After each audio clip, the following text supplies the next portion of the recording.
Cek. Assalamualaikum warahmatullahi wabarakatuh. Oke, teman-teman sekalian, ini video singkat, review singkat ya. Kita selama 4 kali pertemuan kemarin dan juga sedikit kisi-kisi. Oke, singkat aja. Jadi kita kemarin sudah belajar mengenai spektrum UV vis, lalu sedikit mengenai elusidasi struktur, kristalisasi dan isolasi ekstraksi bahan alam ya, isolasi dan lain-lain. Nah, kita di sini sedikit review di bagian isolasi bahan alam dan nanti apa yang akan kisi-kisi akan keluar di ujian dan juga apa titik penting harus teman-teman ketahui untuk menjawab soal ujian.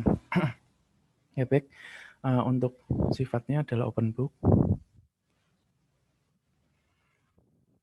Oke, kita masuk ke metode isolasi bahan alam ya. Ini sekilas, jadi dalam bahan alam banyak sekali senyawa yang ada di dalamnya ya. Dan untuk mendapatkan sekian banyak senyawa tadi ini, kita perlu melakukan suatu isolasi yang cocok. Bagaimana cari isolasinya, harusnya dengan sampel yang seperti apa, itu ada pertimbangannya masing-masing. Nah, kita masuk ke yang pertama ya. Yang ini, partisi cair-cair, lalu nanti ada destilasi, kristalisasi, dan kromatografi itu masing-masing punya kelebihan kekurangan masing-masing, juga sampel yang khas. Kalau sampelnya seperti ini, nanti teman-teman pakainya bagusnya yang mana? Oke. Yang pertama, partisi cair-cair. Pada intinya adalah memisahkan senyawa yang teman-teman ingin ambil itu berdasarkan polaritasnya, dan dalam hal ini adalah menggunakan dua pelarut yang tidak saling campur. Oke. Dan untuk yang harus teman-teman ketahui dan lebih pelajari adalah di bagian polaritas. Kayak saya tekankan di sini polaritasnya. Nah, ini harus katam teman-teman. Ini harus dipelajari dengan baik. Kayak selanjutnya destilasi. Kayak destilasi itu prinsip kerjanya seperti apa ya. Lalu kristalisasi, ini masih yang awal-awal ya. Oke, lalu kristalisasi juga nanti untuk teman-teman mengetahui prinsip kerjanya seperti apa dan apa itu kristalisasi, lalu tujuannya apa, itu harus diketahui. Loh, oh ternyata ini yang awal, cuma masih dikit ya. Ya udah, yang ini lebih. Oke, ini ya. Nah, ini yang lebih lengkap. Oke, jadi kita kan pembahasannya ada di sini,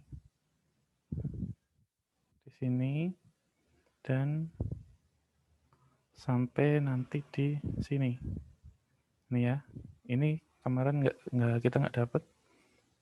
Lalu ini ya, B, C, D, E, dan G.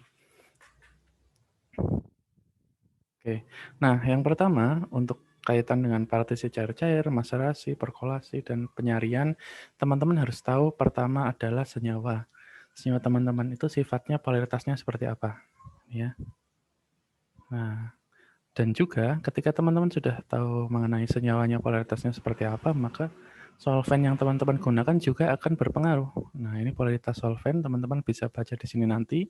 Kalau misalkan senyawa yang akan teman-teman ambil itu senyawa A memiliki polaritas yang seperti ini, artinya solvent yang cocok itu seperti apa. Ya, kalau polar bagaimana, kalau senyawanya non polar yang cocok yang bagaimana. Nah, itu ada di ini ya, like dissolve like, teman-teman sudah tahu kan? Nah, ini juga di sini dirangkum, nanti teman-teman misalkan ada suatu senyawa apa dari tumbuhan. Nah, ini ya, senyawanya ini, kira-kira groups ya, senyawa constituent groups maksudnya kumpulan senyawa atau golongan senyawa. Ini sebetulnya nggak lengkap 100% dengan, tapi sudah banyak mencakup berbagai golongan senyawa. Nah, teman-teman nanti ini bisa lihat di sini berbagai senyawa ini, penjelasan ada di kuliah kemarin, dan ini adalah solvent yang bisa digunakan teman-teman. Ya, contoh, salah satu contoh kalau teman-teman misalkan ingin mengekstraksi protein atau di sini ini ya monosakarida disakarida, kalau teman-teman pakai petroleum ether atau heksan, itu gimana? Bisa nggak? Kira-kira bisa nggak ya? Itu dipelajari, misal seperti itu soalnya. Lalu ini ya, ini nanti setiap metode ini punya kekurangan dan kelebihan masing-masing. Itu yang pertama ya tadi. Yang kedua adalah sampel yang digunakan untuk sampel teman-teman beda, penggunaannya juga bagusnya beda. Contohnya, kalau ini ya, maserasi itu biasanya digunakan untuk yang solvent jumlahnya banyak, sampelnya juga banyak, waktunya lebih fleksibel, ya. Lalu ini kekurangannya kan perlu diaduk terus, lalu sangat sederhana, jadi cuma kita punya sampel banyak, melimpah, nah tinggal teman-teman pakai ini aja udah cukup. Dan juga sebagai langkah awal untuk penelitian, karena yang paling gampang gitu ya, dan mencakup semua ini, bisa mencakup semua senyawa kalau kita pakai alkohol dan sebagainya. Tapi secara metode ini yang paling ini sederhana.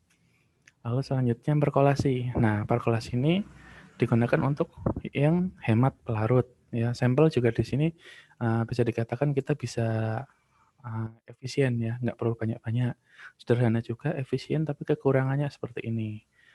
Nah, setiap metode punya kelebihan dan kekurangan masing-masing. Oke, kalau ekstraksi menggunakan infundasi dan dekokta atau infusa di sini itu kita pakai senyawa air ya. Di sini kita merebus dengan menggunakan air panas. Nah, metodenya seperti ini. Oke ya. Lalu kalau infusa itu seperti ini, kalau dekokta itu seperti ini. Ya, ini perbedaan infusa dan dekokta. Dan utamanya adalah kalau kita melakukan satu infusa adalah kita menggunakan pelarut air. Ya. Selanjutnya sokletasi. Nah, ini prinsip kerjanya teman-teman harus pelajari. Bedanya apa sih dengan yang lain tadi ya? Ya jelas beda ya nih. Nih beda tuh. Beda. Sokletasi juga seperti ini beda. Nanti penjelasannya di kuliah kemarin. Nah, ini hemat solvent efektif untuk senyawa yang termostabil, artinya senyawa yang tahan panas, karena nanti juga senyawa itu akan jatuh ke sini, di labu sini ya. Nah ini. Dan ini nanti akan dipanaskan terus pakai api. Penyarian berulang, naik turun itu penjelasan ada di kuliah kemarin, silakan diulangi lagi atau dipelajari sendiri ya, searching banyak di internet. Nah, ini fungsinya untuk apa, kelebihan kekurangan dan sampel yang cocok digunakan untuk metode ini. Lalu destilasi juga ya. Nah, destilasi itu prinsip kerjanya seperti apa, lalu sampelnya yang bagus seperti apa, yang cocok digunakan untuk ini seperti apa, ya. Ini cara kerjanya. Lalu partisi cair-cair, kalau yang tadi kita bahas mengenai ekstraksi, sekarang kita partisi atau pemurnian. Nah, kalau kita melakukan suatu pemurnian menggunakan metode ini, artinya konsepnya apa? Konsep yang digunakan adalah konsep ini. Jadi teman-teman harus tahu konsepnya ini dulu, dipelajari. Setelah dipelajari nanti bisa jawab. Contoh kalau saya punya golongan senyawa di sini, hijau ini apa, merah ini apa, ungu ini apa. Lalu saya ingin pisahkan menjadi seperti ini, maka saya perlu pelarut yang seperti apa. Atau misalkan saya pakai pelarut A dan B. Nah, kira-kira yang masuk di A ini apa, yang masuk di B ini apa? Menurut apa? Menurut ini ya. Nih, ini dasarnya. Nah, kalau teman-teman masih bingung, lihat di sini ada polaritas solvent. Oke ya, lanjut. Tadi. Nah, ini ya, ini tadi, ini konsep yang tadi. Lalu kromatografi. Nah, kalau yang tadi kita ekstraksi, partisi, kalau yang ini adalah pemisahan, sekaligus kita bisa analisis ya. Memisahkan senyawa ekstrak atau senyawa isolat yang sudah kita gunakan, sudah kita dapatkan, lalu dipisahkan lagi menurut apapun nanti, mungkin polaritasnya, menurut lain-lain, tapi di sini kita awal-awal dulu belajar mengenai polaritasnya ya, dipisah menurut polaritas, perbedaan polaritas terhadap fase geraknya. Nanti kalau semakin jauh kromatografi ini perkembangannya ada banyak, bisa menurut bagaimana ukurannya seperti apa, lalu afinitas molekul itu bagaimana, muatannya bagaimana, itu banyak sekali ya kan. Tetapi yang kita bahas di sini kan lebih ke menurut polaritas ya. Nah, ini nanti teman-teman bisa pelajari konsepnya ya. Konsepnya kolomatografi itu di sini kolom itu seperti apa, cirinya, kekurangan kelebihan dan digunakan untuk sampel yang seperti apa. KLT biasa dan KLT preparatif itu beda. Nah, ini bedanya apa, lalu digunakan untuk apa gitu ya. Nah, ada HPLC, GC ini kromatografi juga, tapi kita nggak bahas ya. Nah, ini pengembangan lain-lain nih. Oke, lanjut. Ini konsepnya ya, konsep pemisahan di KLT. Teman-teman sudah dapat. Oke, singkat aja. Nah, ini teman-teman juga harus tahu ya, ketika kita melakukan LOC menggunakan KLT, bahwa KLT itu ada 2 macam secara polaritas ya. Ada yang namanya normal phase, ada yang namanya reverse phase. Artinya apa? Fase diam dan fase gerak yang digunakan adalah berbeda. Secara khusus lebih tepatnya adalah berkebalikan, saling berkebalikan. Kalau fase diam di normal phase polar, maka di fase diam di reverse phase adalah non-polar. Begitu juga sebaliknya, fase geraknya pasti akan saling berkebalikan dengan fase diamnya. Karena pemisahannya berdasarkan afinitas terhadap fase diam gitu ya. Polaritasnya bagaimana gitu. Nah, ini nanti bisa dipelajari juga untuk membedakan. Oke, lalu kristalisasi ini ya, tadi udah saya singgung. Jadi kristalisasi itu sebenarnya buat apa sih? Lalu konsepnya tuh kenapa kita harus lakukan kristalisasi? Lalu yang baik tuh pelarutnya seperti apa gitu ya? Mana nih? Oh, di terakhir ya, yang 4. Kurang ya, pelarut. Ya, pelarutnya itu yang baik dalam kristalisasi itu yang bagaimana?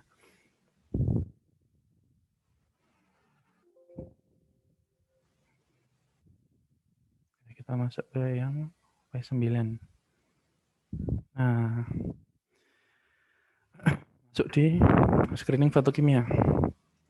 Oke, ini tidak saya masukkan di ujian yang screeningnya, bagian screening ya, karena sangat banyak. Tapi pada intinya nih, teman-teman masuk nilainya di tugasnya. Nih ya, ini karena screening itu banyak dan masing-masing, dan teman-teman saya sudah lihat tugasnya, udah bisa lah ya. Nanti kalau penelitian dan lain-lain itu tinggal nyari sendiri di berbagai textbook. Cara gimana sih cara screening fitokimia golongan senyawa teman-teman, senyawa flavonoid, glikosida, apa dan sebagainya, itu kan sudah pada tahu, bisa cari sendiri. Bisa juga teman-teman buat rangkuman bareng-bareng. Nah, itu nanti dijadiin satu, bisa buat catatan ini teman-teman sampai nanti mau lulus gitu juga bisa. Ya, ini screening fitokimia. Ya, pada intinya screening fitokimia ya sebagai inilah ya, kalau kita mau daftar kerja ya kita bikin CV. Nah, CV itu artinya yang kita bisa lakukan screening fitokimia. Oh, nama saya, alamat,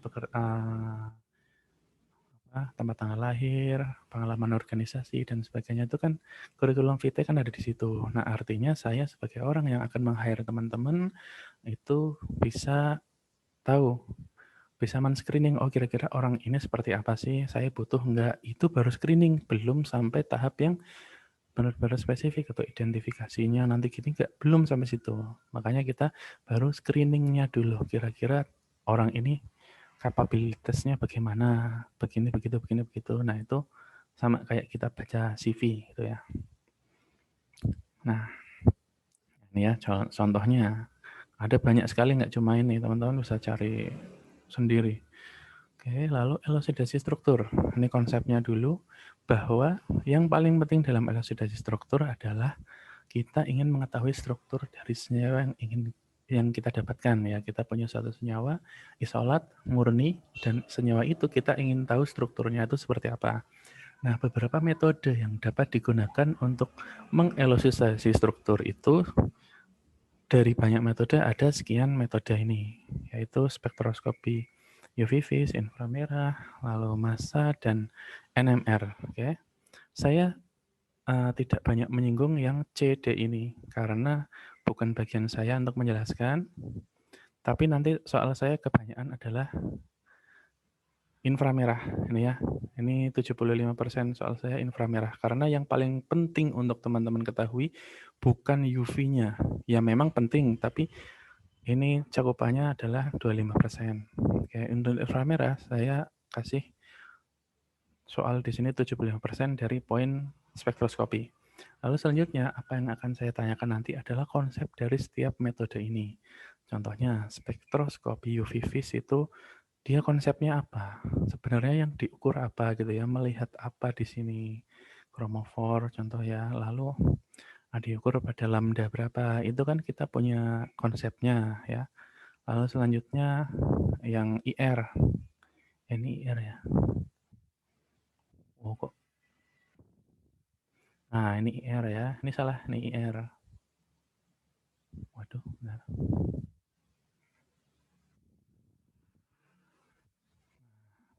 IR. Inframerah. Nah, kita kasih radiasi frekuensi tertentu di gelombang inframerah. Lalu yang terjadi apa pada sampel? Nah, seperti ini. Kayak ini teman-teman juga bisa pahami dan nih konsepnya. Lalu yang kita ambil apanya? Transmitannya, ya. Lalu setiap gugus akan mengabsorpsi radiasi pada frekuensi tertentu secara spesifik. Jadi pada intinya lebih ke konsep. Kalau kita pakai inframerah itu sebenarnya dasar pengukurannya itu apa sih? Kalau UV kita pakai serapan dari kromofor dan oksokrom. Kalau UV itu kita pakai apa? Vibrasi pada gugus tersebut gitu ya. Oke, lalu massa, spektroskopi massa.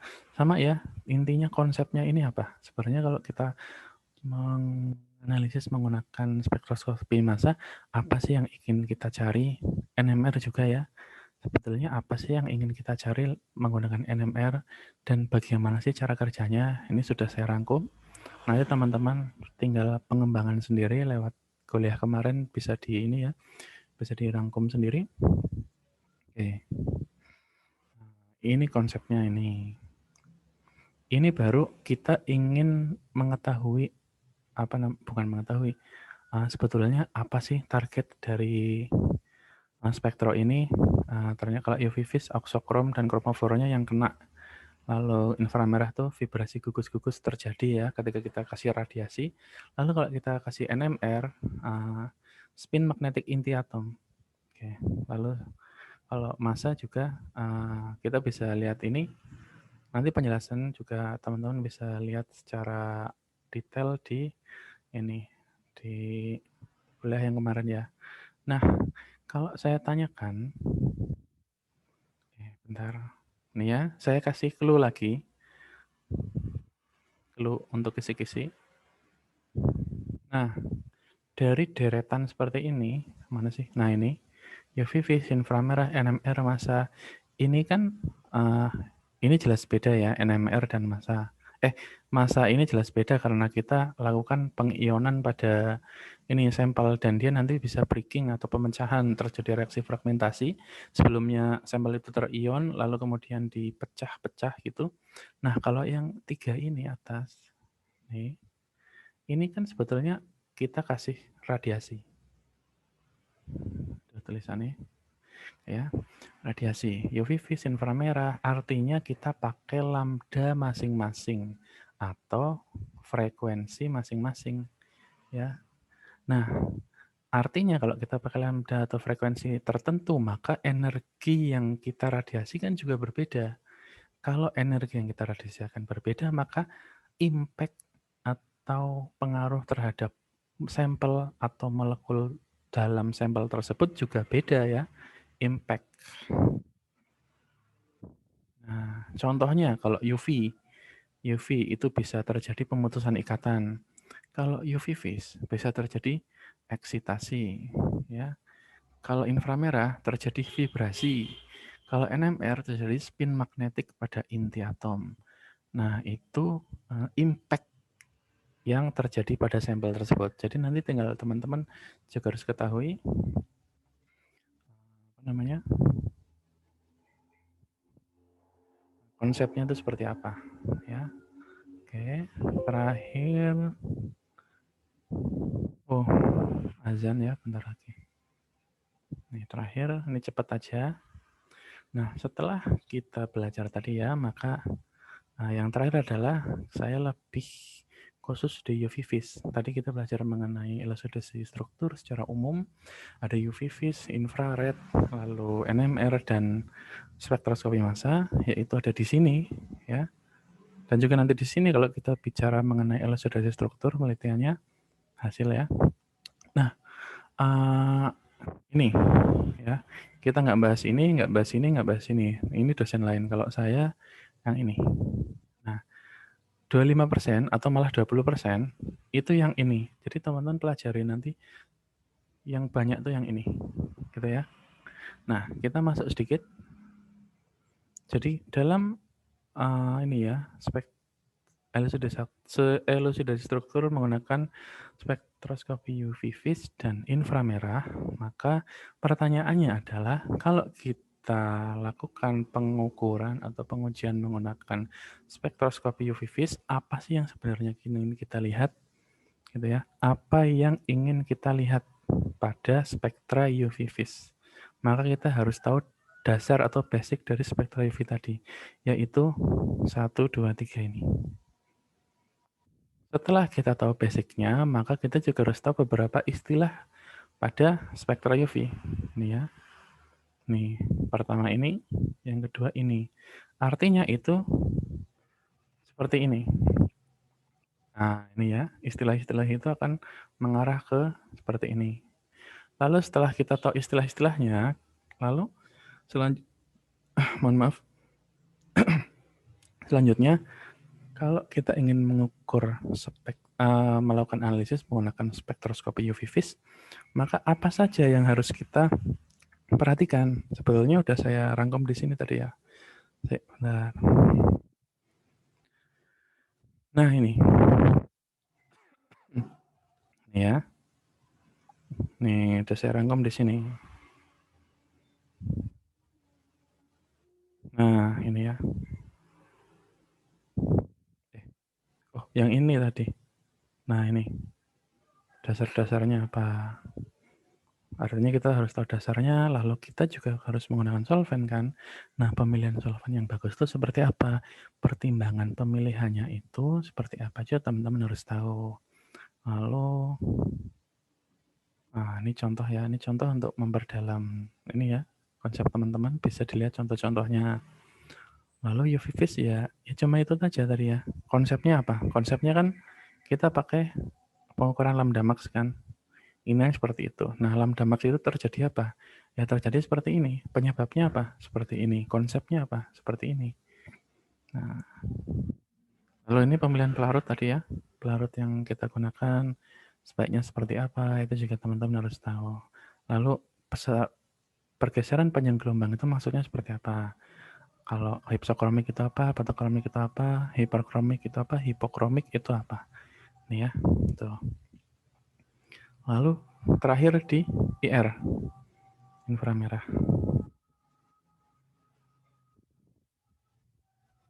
Nah, inframerah. Nah, ini kan saya tadi bilang UV, vis, IR, dan NMR itu sebenarnya ya cuma beda frekuensi aja ya. Dan juga energinya juga jelas beda. Artinya impact-nya juga beda ke tiap sampel. Makanya kita bisa lihat hasilnya juga beda-beda. UV vis itu terjadi apa? Dari eksitasi atau apa, di sini vibrasi. Di sini cuma hanya spin pada inti atomnya saja ya, tidak sampai mempengaruhi ikatan, gugus dan lain-lain, hanya mempengaruhi spin-spin pada atom itu saja. Makanya ini sangat sensitif yang NMR ini, paling sensitif dibandingkan dengan dua ini. Dan infrared juga jauh lebih sensitif daripada UV vis. Oleh karena itu kenapa saya menekankan teman-teman 80% belajar di sini saja. Karena UV vis itu udah ya selain di sini juga sudah banyak dipelajari. Tapi kalau IR itu cuma di sini, jarang-jarang gitu ya. Nah, pelajari IR-nya ini ya. Nah, kalau kita bicara mengenai spektroskopi inframerah, harus tahu yang pertama dasarnya. Yang kedua, teman-teman harus tahu sangat penting di sini adalah spektranya ya. Dan juga frekuensi khas dari spektra tersebut dan juga gugus-gugus utama tadi ini harus diketahui. Teman-teman harus pelajari ini ya. Lalu untuk dasarnya, ini juga teman-teman bisa pelajari, ya. Dasarnya itu apa? Ya. Artinya, pada intinya adalah ketika kita bicara mengenai inframerah, yang kita ukur adalah vibrasi. Intinya kayak pegas gitulah ya, kita main yoyo atau yoyo, main apa tuh? Pegas. Nah, itu mirip seperti itu. Itu yang terjadi pada gugus-gugus senyawa yang kita ukur. Dan kita kasih seperti ini, yang Pegas A, Pegas B, Pegas C itu vibrasinya beda-beda. Itulah yang membedakan pengukuran. Dan juga terdeteksinya juga di frekuensi yang beda-beda, ya. Nah, untuk vibrasi ini juga saya pesankan teman-teman juga harus bisa membedakan antara stretching dan bending. Ini. Tapi ini pada intinya frekuensi yang tercatat ketika suatu gugus kimia mengalami vibrasi stretching dan bending itu bisa beda jauh ya. Baik stretching sendiri itu simetrik, lalu asimetrik itu frekuensinya bisa beda. Ya, bukan bisa beda ya, memang beda ya. Lalu bending yang kanan kiri atau depan belakang terjadi scissoring, rocking dan lain-lain ini juga frekuensinya beda-beda. Makanya nanti kalau memperdalam, teman-teman bisa lebih mengetahui, oh ternyata terjadi vibrasi seperti ini. Akan tetapi pada dasarnya teman-teman minimal mengetahui ini beda, ya. Ini beda frekuensinya. Lalu setelah teman-teman tahu frekuensinya beda, maka teman-teman bisa menganalisis melalui geseran apa namanya, pada frekuensi berapa senyawa tersebut dapat memiliki transmitan yang paling baik, puncak gitu ya. Oke, ini penting dipelajari. Ini sangat penting ya. Ini nanti teman-teman harus latihan ya. Nah, ini frekuensi penting. Ini latihan. Pokoknya ini latihan. Teman-teman harus bisa membedakan antara ini, minimal frekuensi ini harus tahu. Kalau nggak hafal, ada kunci. Kalau nggak hafal frekuensinya, pokoknya teman-teman harus bisa membedakan. Nanti pegang buku, lalu pegang frekuensi ini, punya catatan. Tapi teman-teman harus bisa bedakan antara satu dengan lainnya. Ini seperti apa? Ya, ini kisi-kisinya. Nanti soal saya ini juga. Ini maksudnya apa? Spektra ini maksudnya apa ya? Nah, spektra seperti ini maksudnya apa? Ini spektra apa? Ini spektra apa? Ini teman-teman harus tahu. Kalau di IR itu yang paling penting adalah teman-teman bisa mengidentifikasi ini spektra apa, ini gugus apa, ini gugus apa. Lalu ini gugus apa, ini gugus apa. Kalau saya tanya, ini gugus apa? Ini gugus. Tentu nanti nggak ada kayak gini ya, nggak ada NH2. Jadi polosan aja, polos, cuma ada senyawa penuntun seperti ini. Nanti saya tanya, di sini itu artinya apa? Ini gugus apa? Ini gugus apa? Gitu ya. Oke. Ini juga teman-teman harus bedakan OH yang bebas dengan OH yang terikat yang dapat mengalami ikatan hidrogen itu ada bedanya. Bedanya seperti apa? Teman-teman juga harus pelajari. Oke, itu kisi-kisi ya. Nah, ini ya. Ini sudah saya buka nih. Nanti teman-teman harus bisa membedakan ini. Silakan belajar bareng-bareng yang paham saling kerjasama sebelum ujian ya, jangan pas ujian. Sebelum ujian saya buka lebar-lebar, malah saya rekomendasikan tolong saling belajar bareng-bareng, saling koreksi bareng-bareng. Nah, waktu ujian nanti tinggal ini ngulang aja. Oh, ternyata ini gitu. Ya, rekristalisasi. Nah, ini tadi ya. Larut ini itu yang penting, yang cocok itu yang seperti apa, teman-teman juga harus paham. Oke, baik. Sekian dari saya. Kurang lebihnya saya mohon maaf. Semoga UAS-nya lancar ya. 25 soal dari saya. Sebagian besar adalah mengenai metode ekstraksi dan isolasi. Itu pelajari konsepnya, lalu spektranya juga pelajari. Pokoknya semuanya konsepnya harus dipelajari ya. Kalau saya lebih mengeluarkan konsep. Misalkan saya punya pertanyaan. Anda memiliki senyawa seperti ini. Cirinya seperti ini. Kira-kira metode apa yang teman-teman bisa, metode apa yang Anda akan lakukan yang paling efektif? Ya. Yang kedua, Anda memiliki spektra seperti ini. Kira-kira di titik ini itu gugus apa? Gitu ya. Anda memiliki senyawa seperti ini. Saya punya pelarut, berbagai macam pelarut seperti ini. Nah, senyawa A sama pelarut apa yang cocok? Jadi ya lebih di seperti itu ya. Oke, baik. Terima kasih atas waktunya. Kurang lebihnya saya mohon maaf. Saya akhiri. Assalamualaikum warahmatullahi wabarakatuh.